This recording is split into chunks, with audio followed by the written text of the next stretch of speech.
എൻ്റെ വീട്ടിൽ എനിക്ക് ഓർമ്മ വെച്ച കാലം മുതൽ ഏകദേശം 10ാം ക്ലാസ് 11ാം ക്ലാസ് വരെ എൻ്റെ വാപ്പ റജില ഹോട്ടലിലെ പാർസലും കൊണ്ടാണ് വീട്ടിൽ വരുന്നത്. എൻ്റെ ഉമ്മ അത് കഴിക്കാതെ കിടക്കത്തില്ല.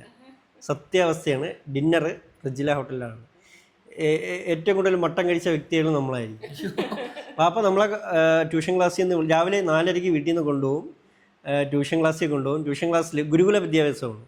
അപ്പോൾ ഫുഡ് എന്ന് പറയണത് വാപ്പ രാവിലെ കൊണ്ടുവരുമ്പം രാവിലെ വയലിൽ റെസ്റ്റോറൻറ്റിൽ നിന്ന് ഫുഡ് വാങ്ങിച്ചു തരും. ഹോട്ടലിൽ നിന്നാണ് ബ്രേക്ക്ഫാസ്റ്റ്. അപ്പം മുട്ടക്കറി അല്ലെങ്കിൽ കൈതമുക്ക് ധന്യ ഹോട്ടൽ. അവിടെ നിന്ന് ബ്രേക്ക്ഫാസ്റ്റ് കഴിച്ചിട്ടാണ് നമ്മൾ നേരെ ട്യൂഷൻ ക്ലാസ്സിൽ പോകുന്നത്. 6 മണിക്ക് മുന്നേ ട്യൂഷൻ ക്ലാസ്സിൽ കയറി കഴിഞ്ഞാൽ 8:30 8:45 വാപ്പ ചോറും മീനുമായിട്ട് വന്ന് അവിടെ നിന്ന് നേരെ സ്കൂളിൽ കൊണ്ടാകും. അവിടെ നിന്ന് തിരിച്ച് വിളിച്ചുകൊണ്ട് വന്ന് വൈകിട്ട് വാപ്പ ഏതെങ്കിലും ട്രിവാൻഡ്രത്തെ ഫേമസ് ആയ ബേക്കറിയിൽ നിന്ന് 5-5:30 വാപ്പ ഇതേപോലെ പപ്സോ അങ്ങനെ എന്തെങ്കിലും വൈകിട്ട് സ്നാക്സ് കൊണ്ടുവരും. അത് ഇന്ന കടയിൽ നിന്ന് പറയും. അപ്പോൾ വാപ്പ കൊണ്ടുവന്നിട്ട് രാത്രി വീണ്ടും വാപ്പ ഒരു 9 മണിയാകുമ്പോൾ വിളിക്കാൻ വരും. നേരെ റജില ഹോട്ടലിൽ കൊണ്ട് ഇരുത്തി അവിടെ നിന്ന് ഫുഡ് കഴിച്ചിട്ട് ഉമ്മയ്ക്ക് പാർസലും കൊണ്ടുപോകും.